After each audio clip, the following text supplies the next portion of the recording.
senhoras, senhores, queridas irmãs, queridos irmãos espíritas, jovens, nossos votos cordiais de muita paz. É normal que uma pessoa desacostumada à vivência de uma vida ética surpreenda-se com a doutrina cristã. Eu tenho encontrado nas longas viagens pessoas que me dizem que o cristianismo é uma doutrina masoquista, que os cristãos gostamos de sofrer. Eu sorrio e pergunto se aqueles que se comprometem na sensualidade, na drogadição, no alcoolismo, no tabagismo, no erotismo, não seriam também masoquistas psicopatas? Porque se nós nos complazemos em sofrer para sublimar, esses pagam para sofrer autodestruindo-se. O cristianismo é uma doutrina de alegria. Jesus veio para que o mundo fosse melhor. Por esta razão, a sua é uma boa notícia. É uma notícia de vida. E muitas vezes está assinalada pelo sofrimento. Exatamente. Porque o sofrimento faz parte do coquetel existencial. A própria organização material é de tal maneira elaborada que para viver consome-se, segundo os melhores especialistas, em cada segundo, em nosso sistema circulatório, morrem 30 milhões de hemácias. E 30 milhões de hemácias nascem da nossa coluna, nascem exatamente para substituir aqueles. Até quando a energia do dínamo cerebral programada para a existência começa a diminuir de intensidade e advém as carências até o fenômeno denominado mortes. Os cientistas constataram na área da fisiologia que em cada 15 minutos morre uma 10ª parte do nosso corpo. Quando nós entramos aqui hoje à tarde, estávamos em um corpo. Agora, já estamos num corpo altamente modificado. Em cada 7 anos, o nosso corpo é inteiramente novo, exceto os neurônios cerebrais. Então, uma pessoa que viveu 70 anos já teve 10 corpos e quase não notou. Notou por causa do reumatismo, por causa da dispepsia nervosa, por isto ou por aquilo. E quem tem 86, quantos corpos já teve nesse admirável trabalho de renovação? Então, aquilo que alguns chamam sofrimento, outros chamam fenômeno natural de desgaste.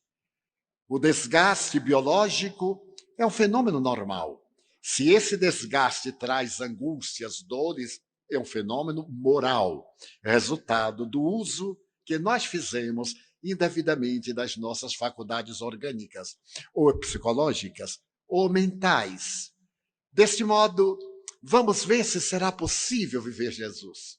Será possível nós entrarmos nesta nova era com uma mudança do nosso DNA?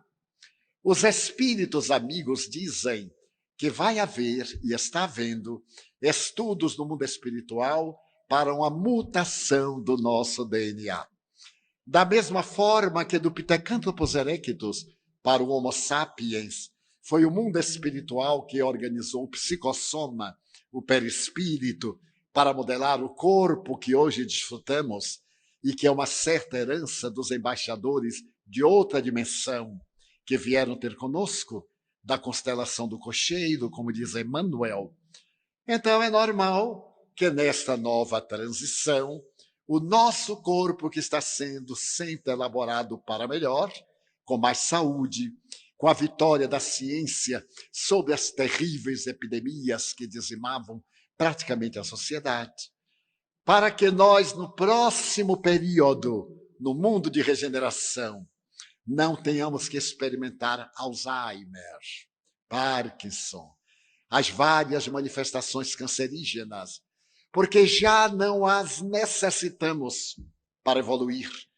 A nossa conduta moral já não prescreverá essas consequências em nosso mundo modelar, nesse modelo organizador biológico, como chama a parapsicologia ao nosso corpo perispiritual.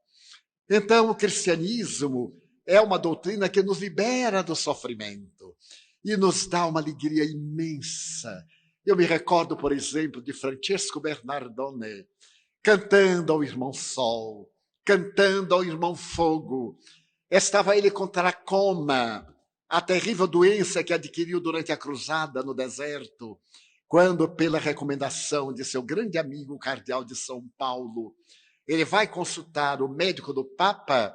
A terapia era um ferro em brasa para queimar o rosto, queimar a vista. E então aquele ferro em brasa, numa forma quase angular, vai se aproximando dos olhos semi-apagados de Francesco, que sentia dores lancinantes. E ele então sorri. Benvenuto, fratello foco. Bem-aventurado, irmão fogo. Trate-me bem. Eu sempre fui generoso para com você. E então o ferro é aplicado no olho que o queima até a orelha. Frei Leão desmaia. E lá vem o outro ferro para cegar o segundo olho. E ele sorri, estava em êxtase.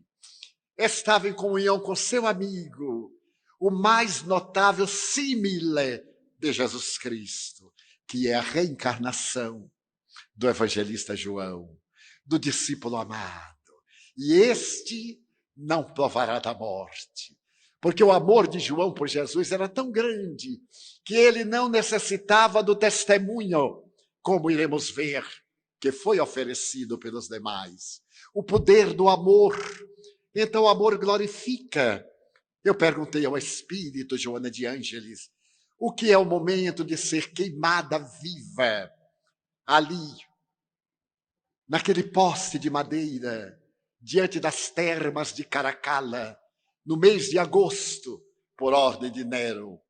E ela então sorriu e me disse, quando as labaredas alcançam as nossas vestes, sentimos as primeiras queimaduras, mas há um estado de êxtase tão grande que praticamente não notamos as labaredas consumindo-nos e quase sempre a morte advém pela asfixia com a fumaça. E duas mãos no meio daquelas chamas estão distendidas e uma voz inesquecível, meu filho, falou na acústica no meu coração. Vem, Joana, já atravessaste a porta estreita. Vem agora desfrutar das delícias da casa de meu pai. Não há alegria que se compare à alegria da plenitude espiritual. Então nós podemos viver Jesus, abandonando o mundo, vestindo um chambrão, usando agora uma indumentária que não tem justificativa e um bordão para imitar a aparência. Não, não. Viver no mundo sem ser escravo das paixões do mundo. Parecer com todos e não ter as anfractuosidades morais de alguns. Descer ao Pantanal das necessidades humanas, sem censurar, para sanear o solo pútrido e ali transformar no jardim ou no suave pomar. Será possível seguir Jesus nesta hora? Sim, não conivindo com as misérias humanas, não compactuando com os erros que se tornaram morais, que se fizeram legais por decretos de autoridades transitórias.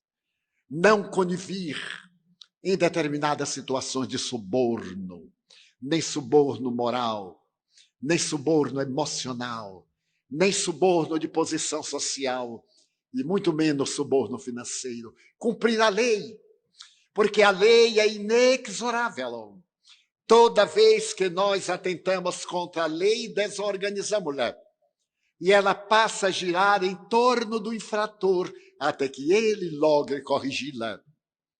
Allan Kardec, o extraordinário codificador, no livro Céu e Inferno, no Código Moral da Vida Futura, estabelece com uma precisão encantadora e prescreve que, se essa lei for aplicada em nossa sociedade, a ordem, o progresso e a dignidade tomarão conta do mundo. Diz Allan Kardec que todos nós erramos, é óbvio, sem exceção. A única foi Jesus. Mas quando nós erramos, deveremos reabilitar-nos. E a reabilitação será consequência de 3 passos. O primeiro passo é o arrependimento.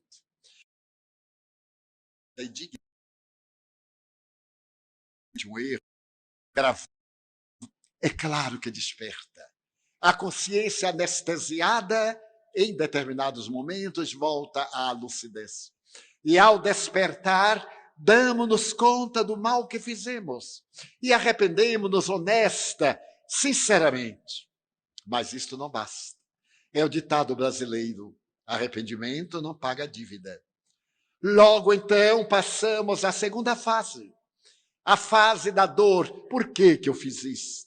Para me vingar, um momento de paixão. Porque essa pequenez de minha alma, porque ainda rastejo no pó. Então descobrimos a inferioridade, que deveria estar já ultrapassada em nosso estágio ético-moral, de cultura e de civilização. E então sofremos. Diz Allan Kardec, é a expiação, é o sofrimento, mas não basta. Agora necessitamos do terceiro fenômeno de vida, que é a reparação. Reparar o mal que fizemos pelo bem que possamos fazer.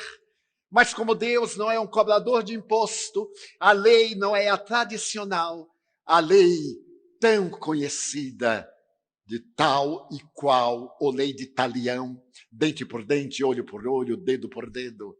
É a lei de amor. O bem que fazemos anula o mal que fizemos.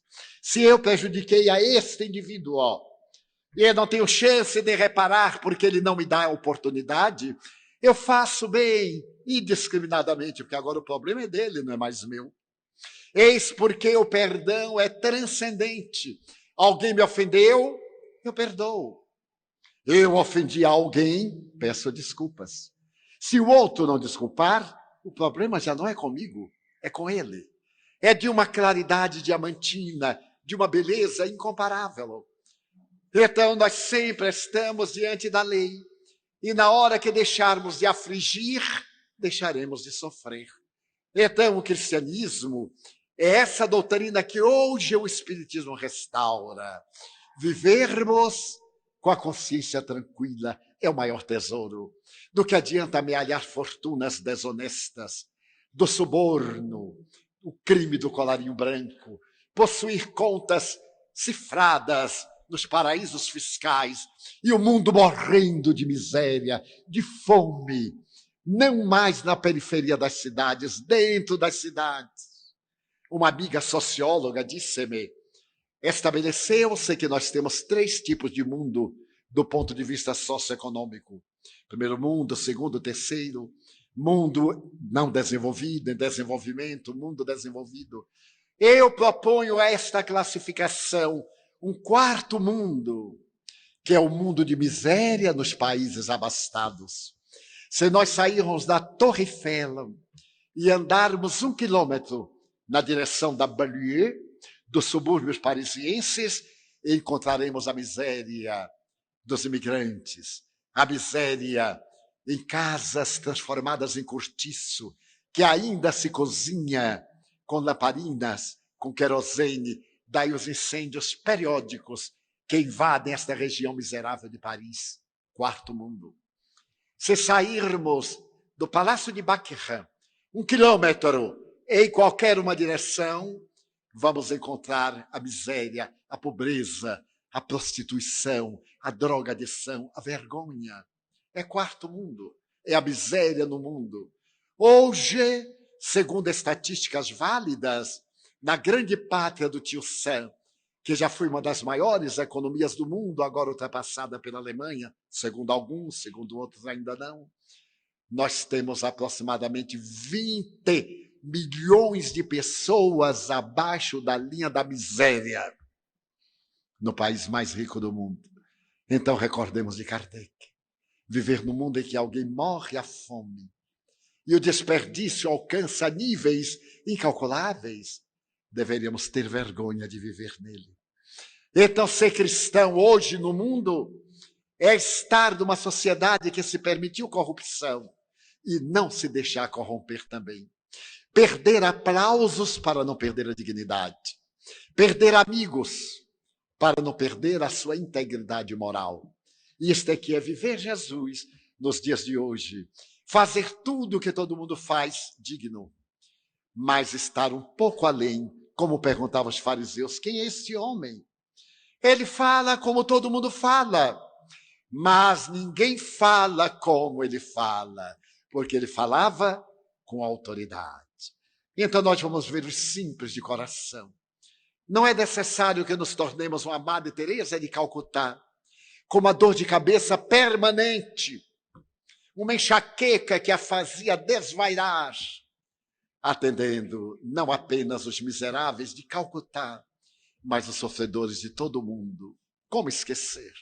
Quando a princesa Diana estava nos tormentos pós-divórcio do príncipe Charles, estando em Roma, encontra a veneranda Madre Teresa e faz-se nada por esta mulher pequenina.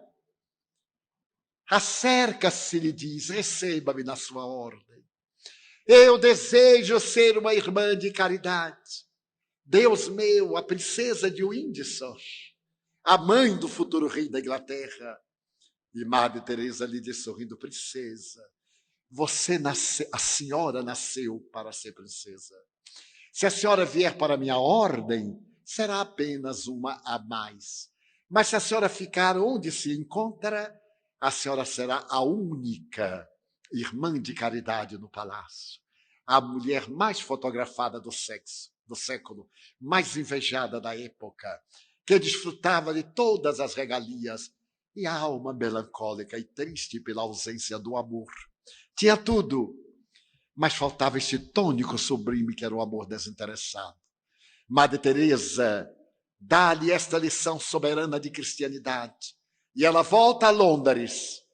A sua primeira visita em Londres é a um hospital de crianças soropositivos da AIDS.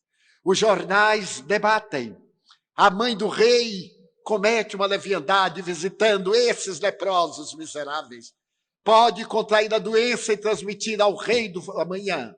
Ela não deu a menor importância. Abraçou e beijou criancinhas que não tinham culpa atual para estar infectadas. Depois ela foi a Angola, vestiu capacete, botas especiais e caminhou pelo terreno mais minado daquela época. As minas que ceifaram centenas de milhares de crianças, de adultos, tornando-as paralíticas, decepando-lhes membros. E começou uma campanha para que essas minas desapareçam da humanidade, para que as indústrias de armas cedam lugar às indústrias de alimentos.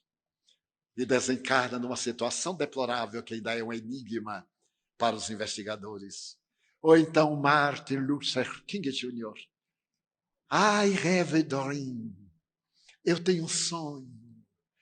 Eu tenho o sonho de ver as criaturas transformadas em irmãos, católicos e judeus, muçulmanos e protestantes, ateus e cristãos. Eu tenho um sonho de ver o amor florescer entre as almas e os instrumentos de belicosidade serem transformados em armas da lavoura. Eu tenho um sonho. E Chico Xavier, suavemente, eu sou um sapo com a vela acesa na cabeça. A vela é a mediunidade. Na hora que apagar, brucutu no brejo, volta o sapo para lá. E iluminou milhões de vidas. É um dos autores mais lidos da América Latina. E ao desencarnar, que desejava desencarnar num dia em que os brasileiros estivessem felizes, estava se vivendo o último jogo da Copa, aquele momento do pentacampeonato. Chico Xavier estava adormecido. 18 horas.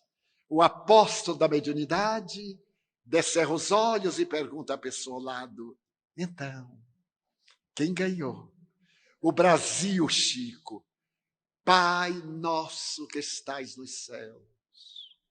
E viajou para a plenitude, no momento em que os brasileiros estavam felizes. Um dia alguém lhe perguntou, dos velhos tempos: Chico, você torce por algum time de futebol? Sim, eu sou brasileiro. Qual é o seu time, Chico? O meu é o Corinthians. Por quê? Porque não ganha nunca. Então, ser cristão, viver Jesus hoje, é ser eterno como o sorriso de criança, ser jovial como a bênção da primavera, ser alegre como um raio de sol e ser gentil como esperança. É natural que aqueles que vão à frente experimentem o sofrimento amargo, como poderemos ver em alguns instantes nestes slides que separamos para nossas reflexões. Vejamos, aqui está a Santa Ceia, o último momento de Jesus com os companheiros preparando a imortalidade, o triunfo, a glória. E logo de imediato vamos examinar a figura de Bartolomeu.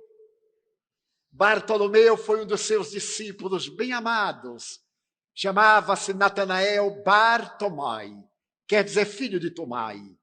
Este homem era agricultor da cidade de Canaã.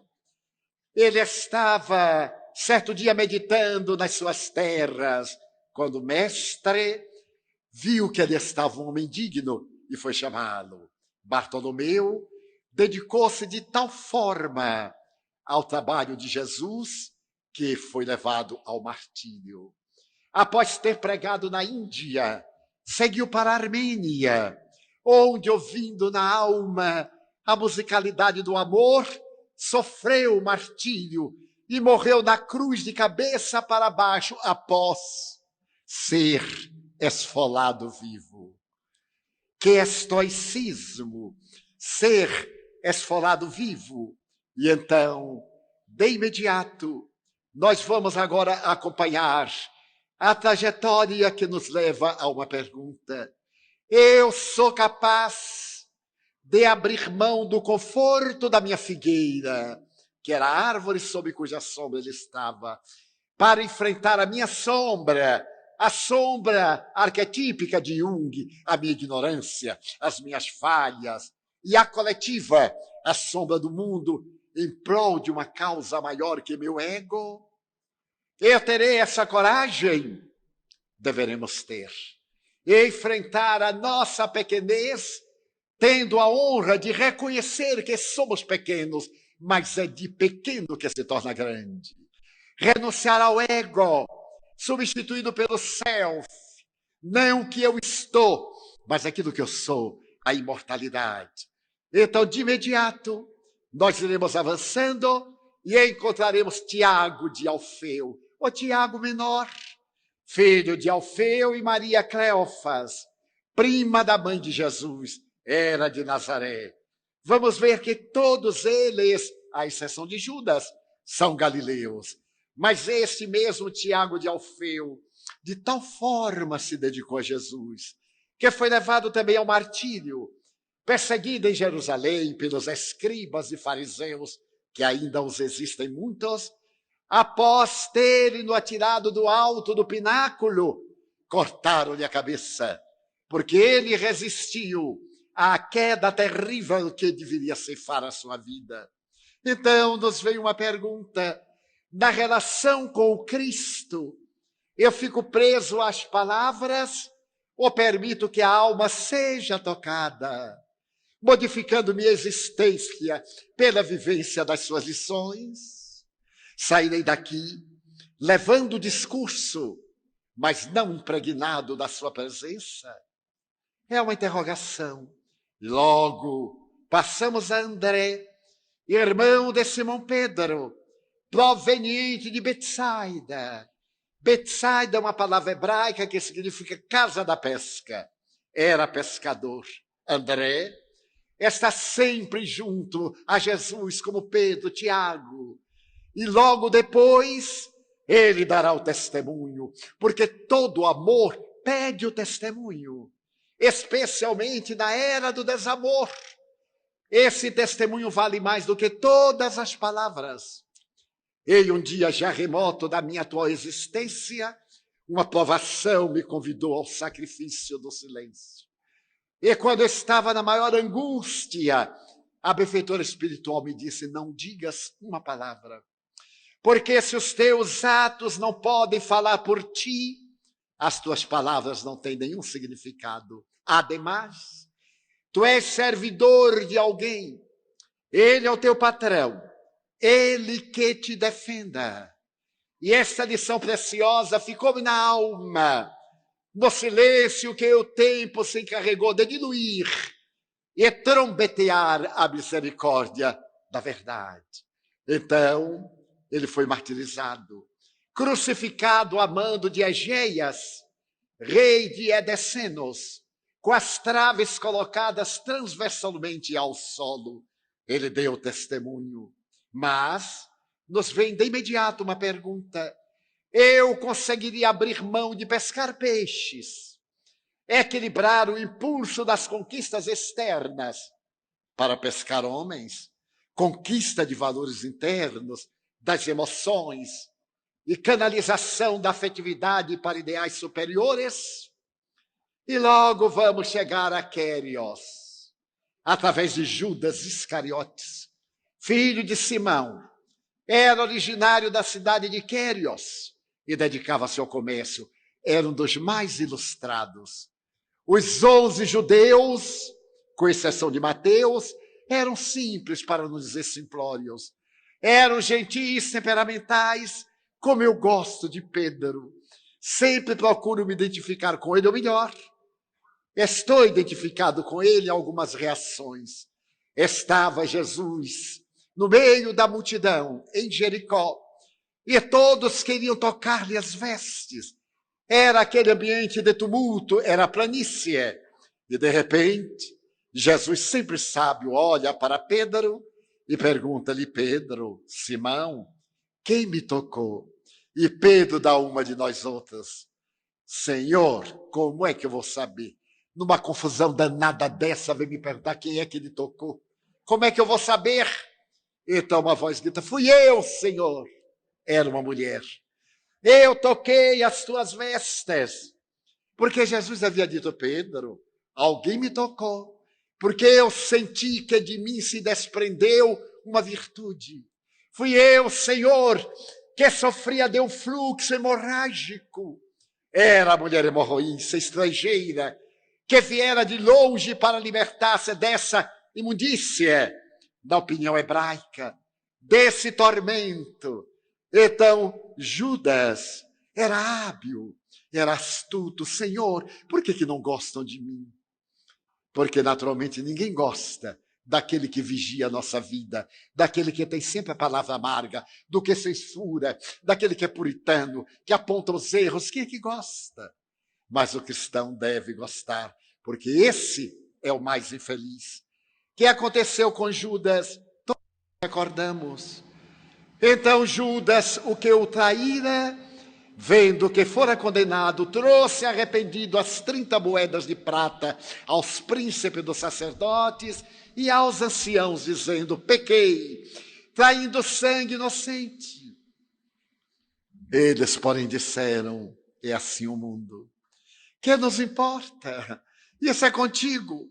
E ele, atirando para o templo as moedas de prata, retirou-se e foi-se enforcar, cometendo um crime mais hediondo, que exigiu do mestre, ao ressuscitar, descer às regiões infernais, ao Hades, aos umbrais, para resgatar a alma de Judas, o discípulo equivocado. Isto é o amor de Jesus. E logo nos vem a interrogação: quais os meus verdadeiros propósitos? Quem é meu mestre? Tal qual Judas, ainda traio a mim mesmo e ao mestre que digo servir? Eu ainda troco Jesus pelas moedas? Eu ainda troco Jesus pela posição social conquistada com as moedas da indignidade e do horror? E vem à mente a presença de Pedro, Simão Bar Jonas, Simão filho de Jonas, nascido em Betsaida, também dedicava-se à pesca. Esse que o negou, é verdade. Mas aquele confiou o rebanho: Simão, tu me amas? Oh, sim, eu te amo. Então, apacenta o meu rebanho. Simão, tu me amas?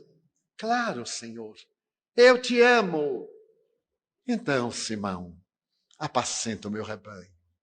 Simão, tu me amas? Mas eu já disse que te amo. Então, apacenta o meu rebanho. E Simão, depois de haver negado, vai receber a sua sentença em Roma. Segundo São Jerônimo, ele foi crucificado em Roma, nos pântanos vaticanos, junto ao grande castelo de Sant'Angelo. E a seu pedido, de cabeça para baixo, por não se achar digno de ser crucificado, da mesma maneira que o seu Senhor. E nos veio a pergunta: quantas vezes estou disposto a cair e reerguer-me? O que me sustenta quando tudo volta a parecer ruir? E se o Cristo me perguntar por 3 vezes: tu me amas? Que cada um responda a si mesmo. E vem João Evangelista, irmão de Tiago Maior, filho de Zebedeu e Salomé, era também de Betsaida e auxiliava o pai na pesca. Esse João que Scholem Asch, o judeu que escreve sobre Jesus, numa obra memorável, o Nazareno diz que ele era poeta. Na barca, ele sonhava com as estrelas, esperava o Messias, que era puro como o lírio do campo, e amou tanto. Então, foi o único a não provar do martírio.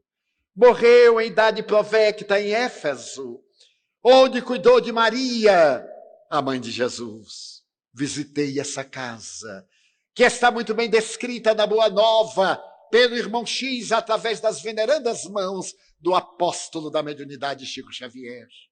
Sentei-me ali à porta e pude olhar o mar Egeu, que retrocedera mais de 5 quilômetros, onde um dia, em uma noite, Maria, recordando do filho, um peregrino se acerca e lhe fala docemente. Era ele quem foi buscá-la para que ela pudesse entrar no reino das estrelas. E eu me pergunto, até que ponto eu consigo superar o medo e ser fiel ao ideal abraçado, mesmo que todos ao lado debandem ou entreguem-se ao temor? Se Deus é amor, conforme o próprio João declarou, de que forma consigo expressar a minha relação com Deus? O que ainda é fator impeditivo para que eu ame em profundidade? O que é que está nos impedindo de amar? Medo de ser traído? Medo de ser descartado? Que bobagem! A felicidade consiste em amar, não em ser amado. Agora vamos encontrar Tomé, que é o símbolo de muitos. Pescador, tinha o apelido de Dídimo, que em aramaico significa gêmeo. Era de Daule Manuta. Esse Tomé que se tornou símbolo, ver para crer. Até a hora em que a física quântica estabelece, é necessário crer para ver depois. Porque é a física das probabilidades. Tudo é probabilidade. Probabilidade matemática. Então, eu eu teria coragem de me permitir morrer atravessado por uma lança na Índia, onde ele foi pregar? E notem, cada qual foi para um lugar diferente. Que idioma falavam? Depois do Pentecostes, a glossolalia, ramo da xenoglossia, da faculdade de falar idiomas que não eram seu, tomara conta deles. E eles falavam o dialeto, o idioma local. Talvez um pouquinho de latim, um pouquinho de grego, porém populares. Mas era o idioma local. E ali na Índia, ele morre atravessado por uma lança. E aí nós vamos agora perguntar. Tomé necessitava ver para crer. E na minha relação com a fé prevalece a razão, o sentimento, a intuição ou o pensamento?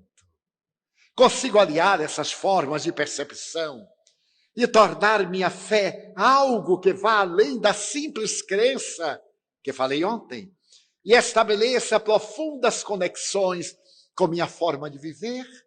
Será que a minha fé é compatível com a minha conduta? Somos espíritas e tentamos sê-lo. Estamos alguns ouvindo, quiçá, pela primeira vez, essa mensagem renovadora. E em casa, como é o nosso comportamento? Emmanuel, em uma bela página, diz: espírita seja o nome do teu nome.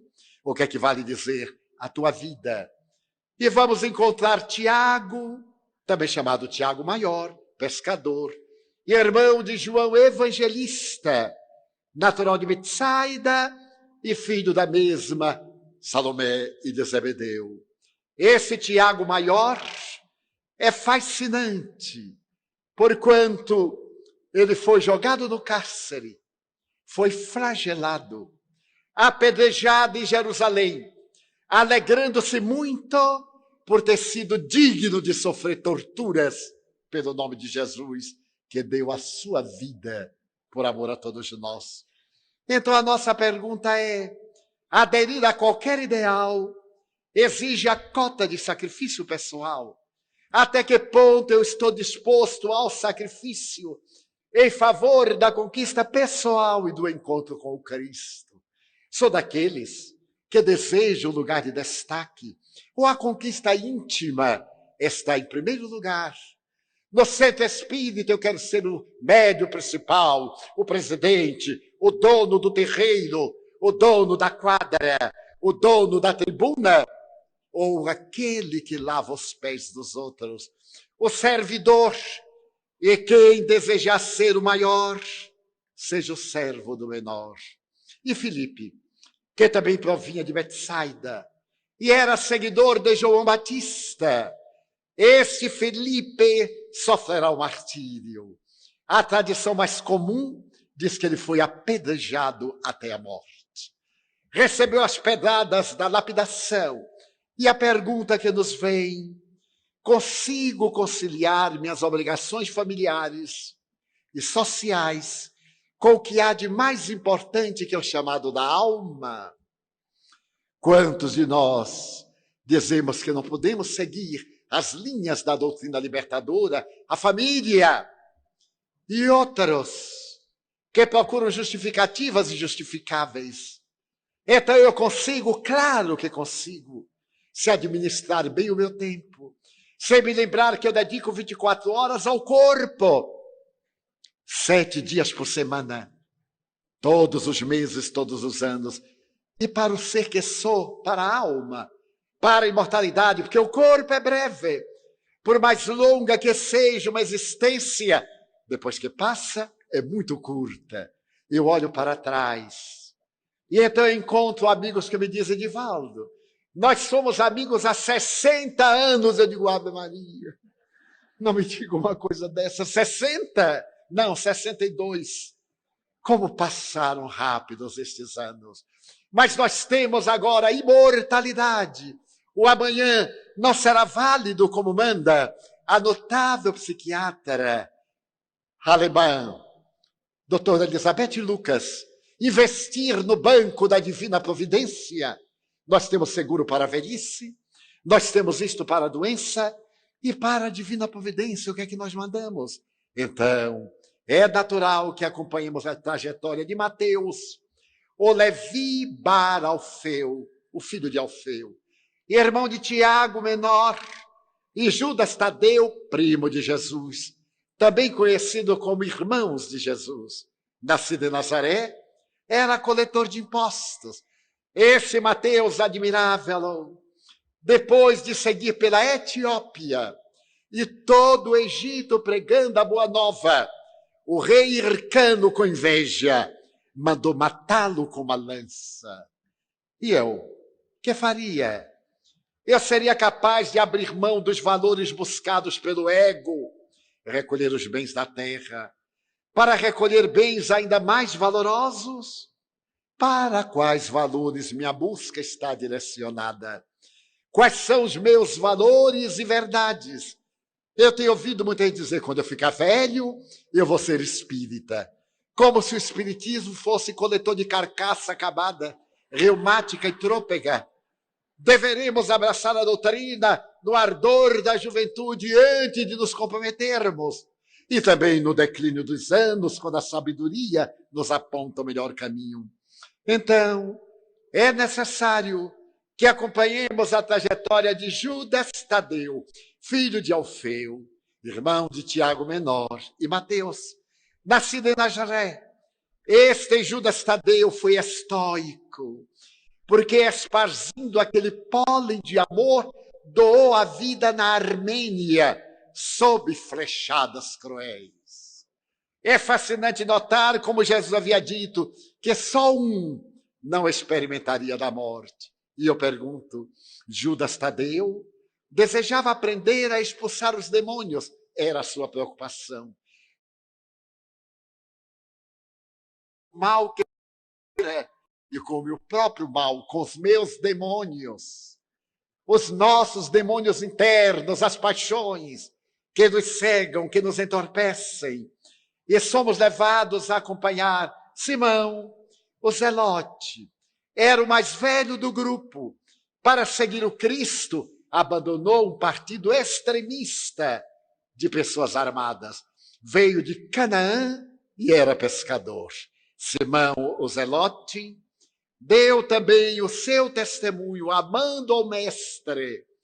E o servindo no avançar da idade, deixou-se crucificar na Pérsia. Qual a melhor forma de servir e conviver com Jesus? Então, de imediato, nós vamos agora acompanhar este viver com Jesus integralmente.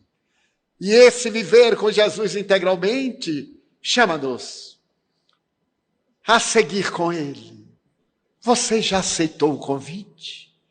Como será a sua vida a partir de hoje?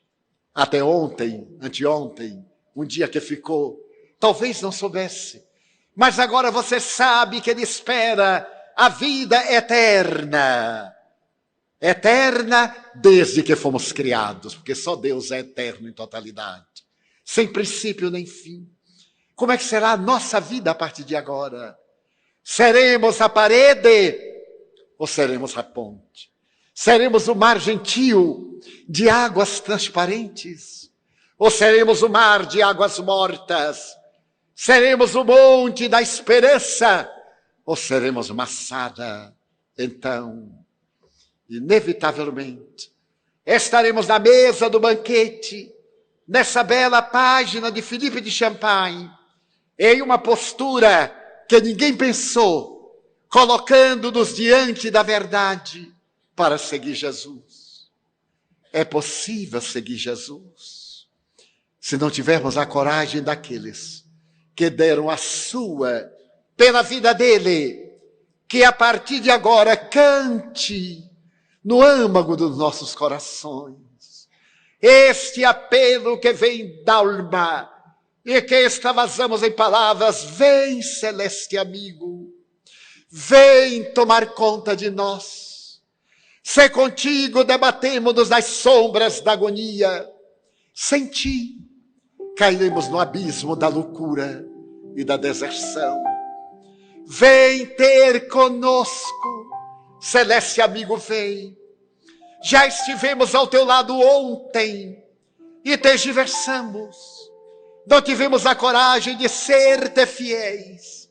Mas agora que nos embalas com a certeza da imortalidade, ajuda-nos a atravessar a noite de amarguras e alcançar a madrugada repleta de luzes e de bênçãos. Vem, celeste amigo, vem.